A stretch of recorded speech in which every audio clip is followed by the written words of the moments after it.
Well, here we are, ready to start the small diameter countersinking. Now there's a few, I wouldn't say problems, but we haven't got much room in here to get to these holes that are back a little ways. I might have to cut this corner off here on both sides so that when the feed is applied it doesn't come down and collide with the job itself. And also it's very close in here, very close. The best way, actually no, it's of course I haven't got this set at the right angle. It's still got to come up a little bit more, which will help the situation, I think. So I'll look into that further, but you can see there's very little clearance here, so when I do my programming I'm going to have to be very careful about how I finish the program and allow the tool to come up or the drill to come up so it doesn't collide with the top of the work here.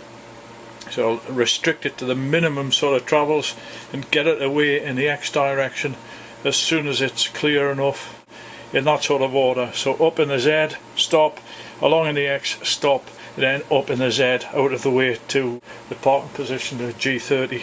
So that's what I'm going to do. I'm going to be doing some sort of practical programming using PathPilot at the machine, inputting from the machine, cannibalizing other programs to use.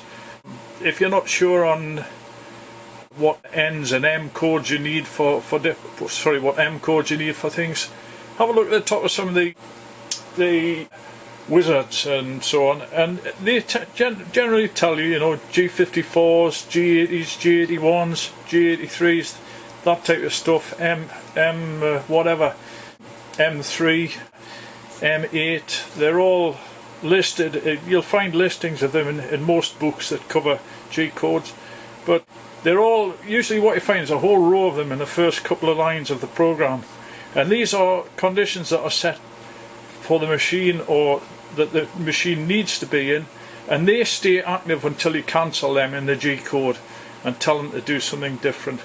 So they only appear once, and that's at the top, and usually what I find is most of the things I'm going to need are there, and then after that it's a case of just including a couple of lines and then playing with the G codes until I get it right. The nice thing about being on the machine is when you've got a job like this where there's not much clearance, you can see, you can watch the DROs while you're programming to make sure that you are doing it right. So I've set my 0 point on here, and I know these holes are drilled 17mm off centre either side, so I've moved it across to 17mm, and you know, from here on in I've got to pick up the whole centre with the drill. Not sure how to do that yet. I'll probably be able to use this hole here, which is directly in line with the, well, it's not really, that must be, yeah, but anyway it's in line with the hole opposite. I'm just trying to describe it.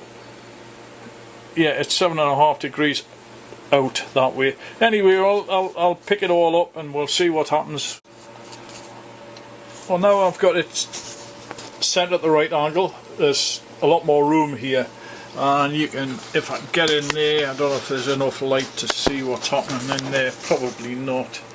I haven't got a mobile light I can shine in there. I have got torches in here, but it's like trying to find a needle in a haystack. But anyway, you can just see,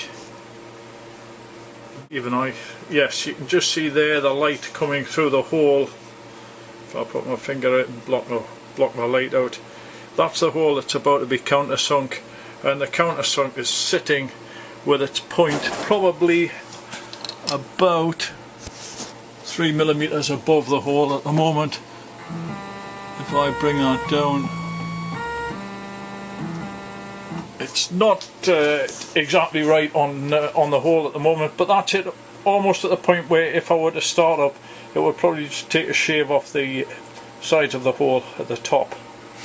So it's about right, it's not far off, and there's plenty of room there.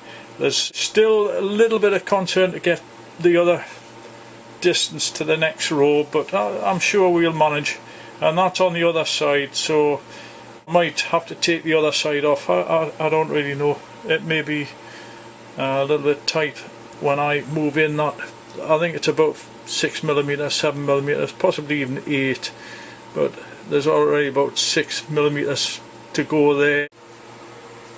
Okay, so to get the length of this from the spindle nose, the vertical depth between the spindle nose and the tip of the countersink, what I'm going to do is bring the spindle down and touch off on the spindle nose round here, and put it at 6 o'clock on the Heimer. Take a note of my Z reading at that point, the Z reading here, then move this across to here and bring it down and put that at 6 o'clock with the Heimer dead center over it. That will then give me another reading in Z. I'll take the two away from each other and that will be the offset.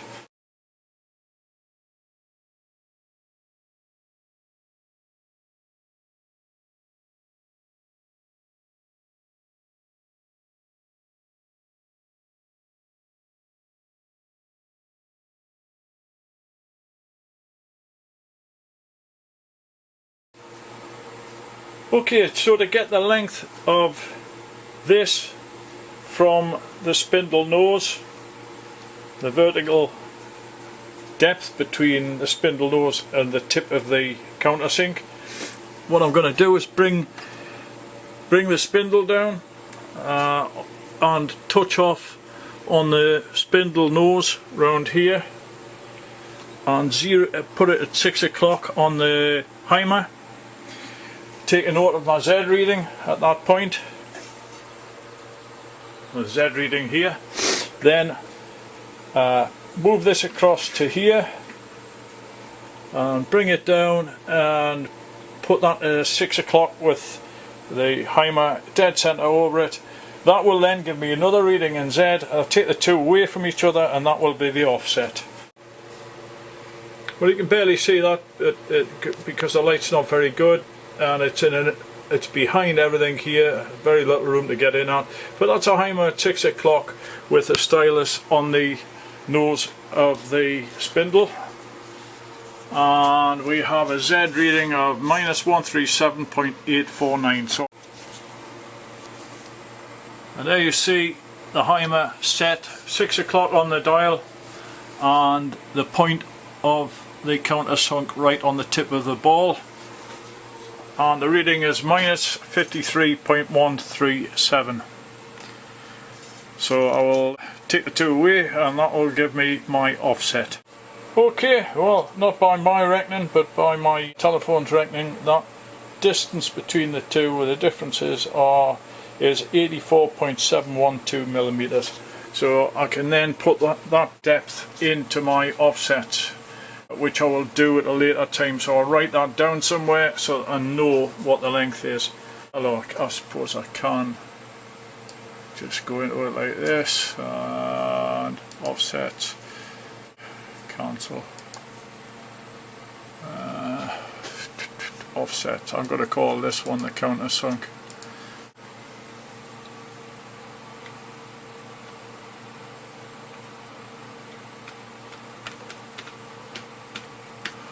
I'm just going to call it that, countersink. I've got to call it 12mm diameter, call it what I like really.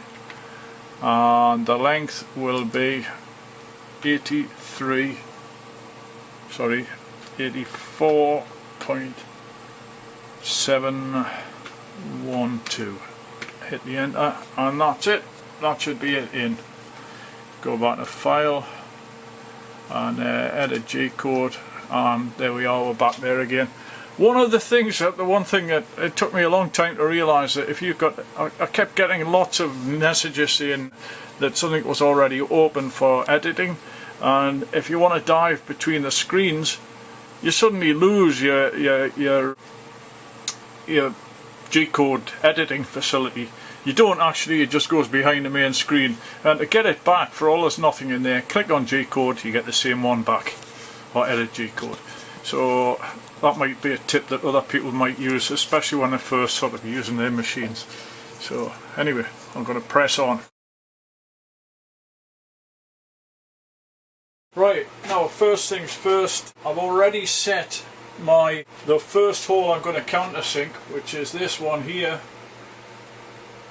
into alignment by centering on the top of the work, calling that Y0, and then putting the offset in.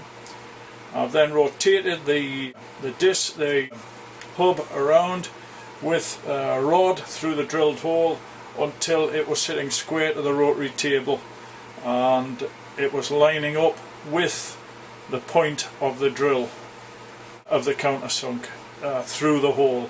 So I know it's in line, however that says a 2.056. So first thing I've got to do is turn that and make that 37.5, because this row of holes here was the first row machined when I did the overall program, did the large diameters. I did the small diameter first, the drillings, and this was the first part of it. So there were two separate programs, one for each row of holes, and I'll do the same for this. So this row, that's got to be 37.5, so let's change that and call that 37.5 right now. So we know that that's correct for there. Hit enter. So I've got 37.5, and I now need to figure out where my drill is going to be relative to everything else. So first of all, I need to set an X distance, and it's saying X minus 75.308, but that was referring to the job when it was right at the very near end where the rotary table is. Now it's at the far end, and as you'll see around here, currently the work is sitting well, the drill is sitting well down the table. In fact, I'll just show you where it is relatively, and that's showing a value. There you see it, it's almost at the end of the travel, and that's showing, and that is clear of the work, so that's showing X is minus 356.717. So we might as well just change that to X356. So I'll do that. Just put this back here so we can see what's going on, so you get the idea of what I'm up to here. So there we go. Let's change that X to minus 356 or 357. X is minus 357. Y is 17.272. Well, it's almost there now. It's only 0.001 of a thousandth, tenth of a thou out according to that, which I'm not going to grumble about. So that's the first line, and what it's saying is go to Z150. So it'll come from the parked position. So let's show you what happens here. Let's say it comes up here. You think that's going to hit there, don't you? But it isn't. So it's going to be up here. G30 positions just off the stop, and there you see the drill, and you'll see on there Z is at 179. So we'll bring it down to Z150 like it says in our program. Don't know why I really want to do it. Z50.187 no less. Anyway, we can come down further than that, so we can bring it down, bring it down, bring it down, bring it down to a position where this is clear of here, and that is clear, sorry, where this is clear of the bottom part of the job, and the drill, this part of the drill is clear of the top. So let's have a look there, and that's fine. That's not going to crash with anything in that position. So we can call that, go to Z, and there's the Z, 2.11. And one other thing to note, I'm doing this with tool 1 in. Tool 1 is nominated 84.712. Watch out. Always make sure that the right tool's in there, because you're going to get some crunching sounds if it isn't. you're setting this program to run with tool number 1, so you should have tool number 1 in there, so it's telling the truth about where the position is. So let's change Z to 2.111, and there we go, there's Z at 2.111. In fact, why on earth am I calling it 2.111? It's a lot easier, just use the whole number if you can. I can't with this one because that was set when I first did the job, and that came from the CAM programming that I used to set the initial thing up. So let's put this back here.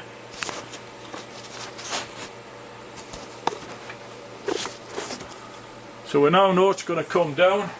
It's going to come down in the Z axis to 2.11, or 2 rather. Let's just change that to 2, roughly. There you go, that's 2 as far as I'm concerned. So it's come down to Z is 2. Now then, now it's telling it to come to Z84. Well, it's not going to do that. That was, again, that position there was for the holes in the, when it was set in the other end of the work, if you like. So it's going to be totally different. And let's see what it is going to be. I don't know why that's in there, Z84. Well, it needs to be changed anyway, Z2. And then we'll come down to, and what I'll do is I'll bring this slowly down till that's roughly it there, and I'm going to call that where I need to bring Z down to. It's just over the hole. Oops, that's just that little bit tight. It's just over the hole, and I can then play with the feeds from there. So I'm going to look at that. It's going to Z minus 19.178. So let's go. Let's put that back on there. So I'll change that. So let's see. Do that again. As you see, Z is minus 19. Make sure you 19.178. So that needs to go in there, and if make sure everything is right there. There we are, 19.178. So okay, we know the movements of it to here. Next, I'm going to give it some feed. Now then, G1, Z82, and this is a PEC type cycle, which I quite like the idea of for the countersink, because they sometimes I think they need to come off the work now and again, and what that will do is it'll take this down in the feed rate at 1/4 millimeter sections, or bites if you like. So you have to nominate what depth in Z it's going to go to. So the next thing will be to say, right, we need to go to Z. Well, I think, and this, there will be some, sorry, this is getting caught up, there will be some trial and error here, because I'm not sure just how deep I need to actually go with this. It's not easy to do, so I'll put in a figure of about, I think, looking at that, from there, let's see, previous experience has said about 4.5 millimeters, 5 mil maybe. I'll put in a 5 millimeter range of, I'm actually balancing the, well, not balancing, I've got the camera on a tripod on the mill. So I'm going to give it a feed, make it go down in the Z a further 5 millimeters from there. Let's see, well, I'm going to call that Z as 19 there anyway. Okay, because It's whole numbers. It's nice and easy to change. And a Z, I'm going to call that minus, and it's going to go down 5, so that's going to be minus 24. And that's it. That's just one feed. That's telling it to go back up there at feed rate. Okay. So then I could say, after this, I'm not really happy with this. There's too much there. Doesn't need that, so let's take that out. We're going to tell it now when it's finished doing this countersinking to come back up. I'm going to say, I don't want it leaping all over the place at a massive speed, but then on the other hand, why not? G0, which is rapid movement. Z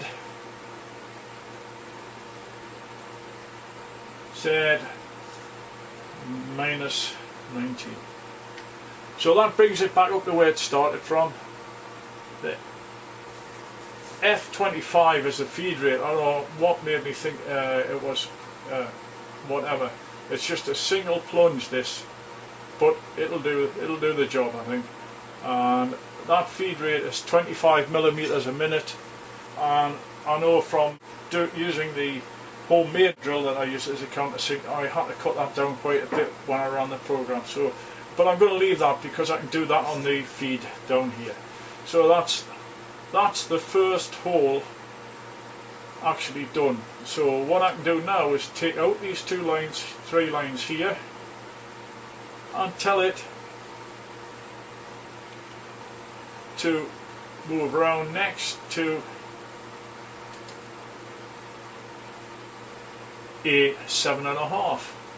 That is, if I'm remembering rightly, yes, 30 degrees, because there's 12 holes in each row, so 12 into 360 is 30. So it's moved around now to the A7.5, ready for the next hole. So therefore the next hole is going to be this, and what you can do is take these two, take that out, and you could take that out and copy these two, well, copy this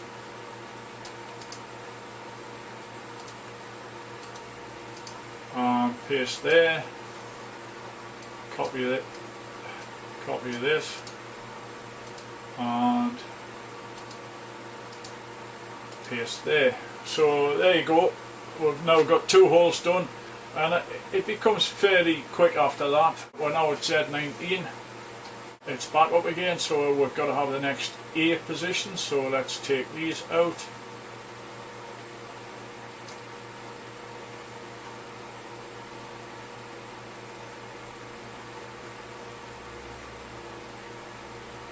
So it comes round to A22.5, so again, make sure everything's right, 7.5 to minus 22 is, I believe, 30 degrees. I'm not altogether certain on that. Oh, hang on a minute, what am I saying? Yeah, 22. So, yes, 7.5. Yeah, 30 degrees. So therefore, we want to, I don't know what that said, 84 is there for.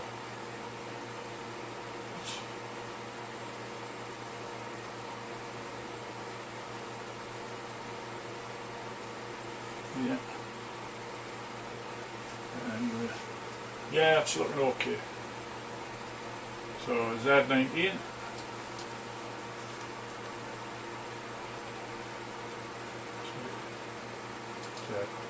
Minus 19. And what you could do is, you know, all these future Zs, well, no, I'm not going to, because there's more than one Z in this particular list of operations. However, what I can do is copy that, paste that in there, and then backspace, Z minus 19, and again go back through to the next A, wherever it is.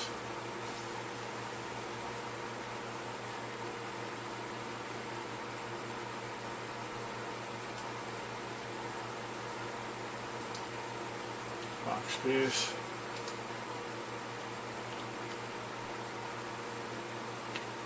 And in.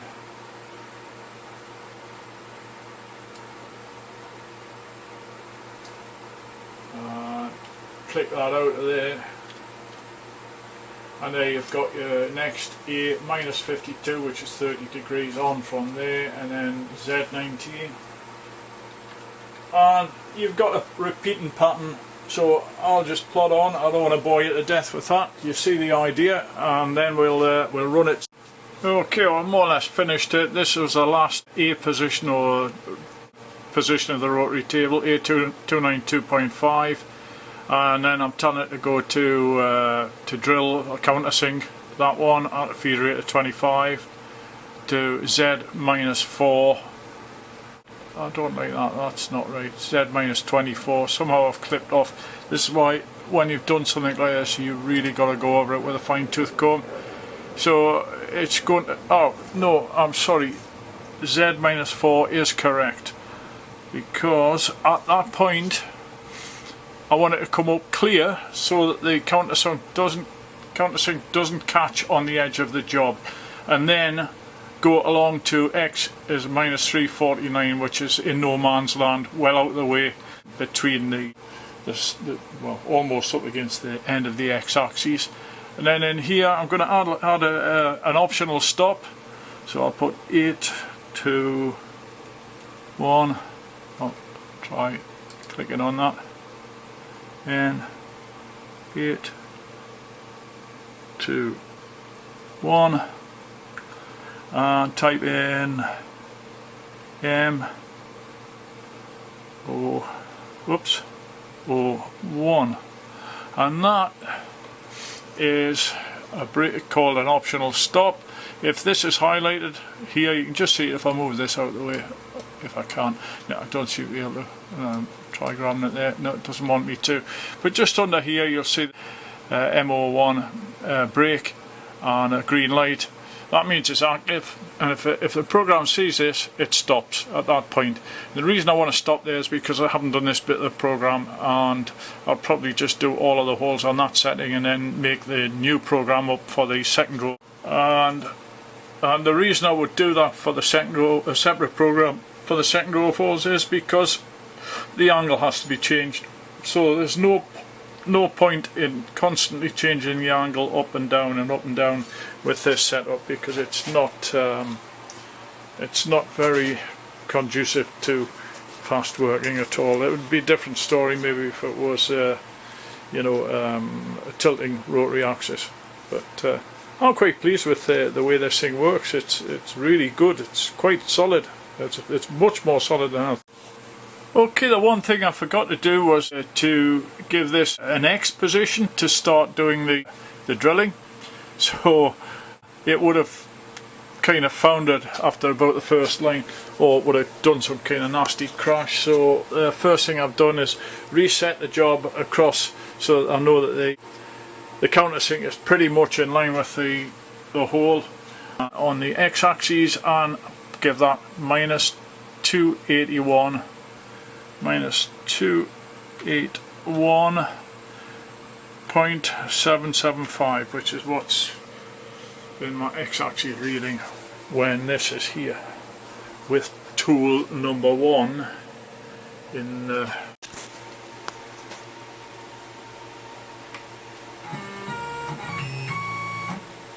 Okay, so I'm now in a position to try the program, having written that little bit and shown you how I've done it. First thing I'm going to do is set everything to 0, apart from the feed.